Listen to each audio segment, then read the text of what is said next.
So this is Wrestlemania 30 in a nutshell. My overall outlook on it and predictions and whatnot. Um, so we'll start with the Vicky Guerrero Invitational, Divas Invitational.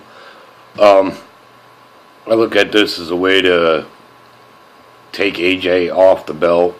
She probably is going to want some time off, considering her and Punk are now engaged, I guess, apparently. Whoop-de-doo, I don't care. As far as I'm concerned, only two divas worth a dime anymore are Natalya and Tamina. Everybody else is just there to look at, and the women's division has gotten pretty damn pitiful. So anybody's guess on who could win that. I mean, even AJ could really win it, but I'd like to see a title change. It's time. The Andre the Giant Memorial Battle Royal. I've looked at this and I've heard a lot of different people's opinions on who should win it, from Dolph Ziggler to Big E to Christian to Sheamus. Personally, I think for anybody but the Big Show to win it would really be a slap in the face for the Big Show, considering the dedication he's had to the WWE for the past so many years here, and he pretty much puts up with whatever they tell him to do, and they gave him some pretty ridiculous things to do. So I'd like to see him win it. Will he? God only knows. It's another one. The Shield versus the New Age Outlaws. Now, this has the potential to be a good match, but I think they kind of stuck it to the Shield in this. They put them against people that are basically irrelevant anymore. Kane hasn't been really relevant in 3 years.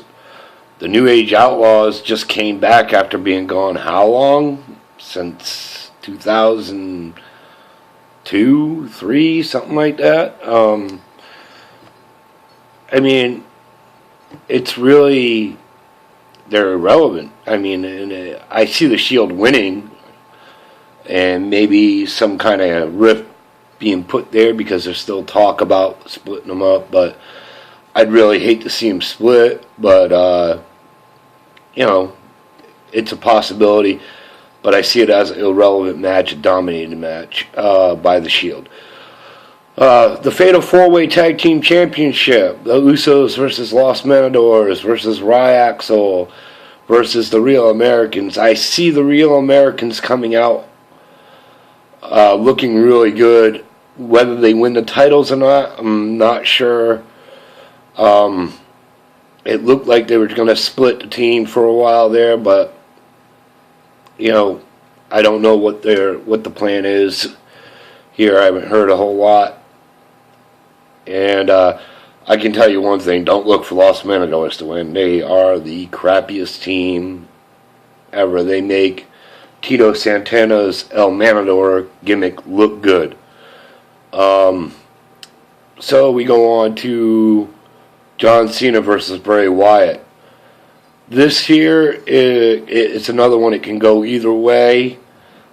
I think it'll be a stellar match, considering that John Cena's been, and I don't like the guy's wrestling ability one bit, but he's been putting on some pretty decent matches in recent times in pay-per-view situations, and I'll have to give it to him.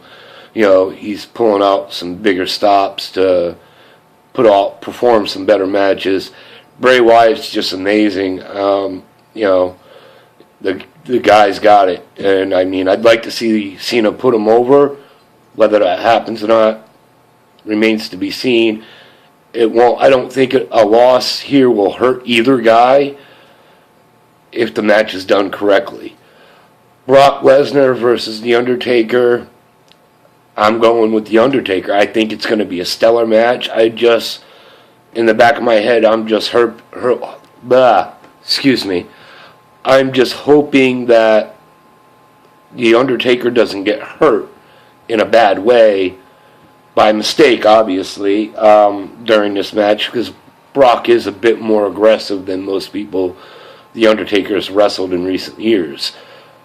With that being said, I think the streak continues unless something terribly goes wrong. Daniel Bryan versus Triple H. People are going to snot and snob and whatever over Triple H till whenever.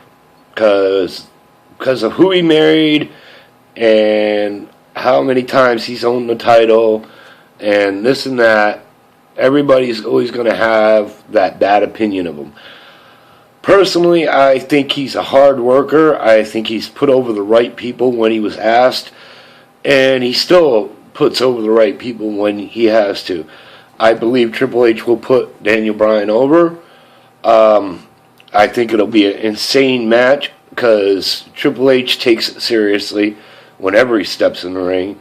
And Daniel Bryan most certainly takes it seriously whenever he steps in the ring. I believe they'll have the match of the night. That will steal the show right there. Which leads to Randy Orton versus Batista versus the winner, which I'm predicting Daniel Bryan. And again, I want to go with Daniel Bryan winning, but it's a possibility that he doesn't. And however they work that, they have their reasons for working that. But I'm going to go with Daniel Bryan or Batista for the win. And that's my WrestleMania 30 in a nutshell. Thanks.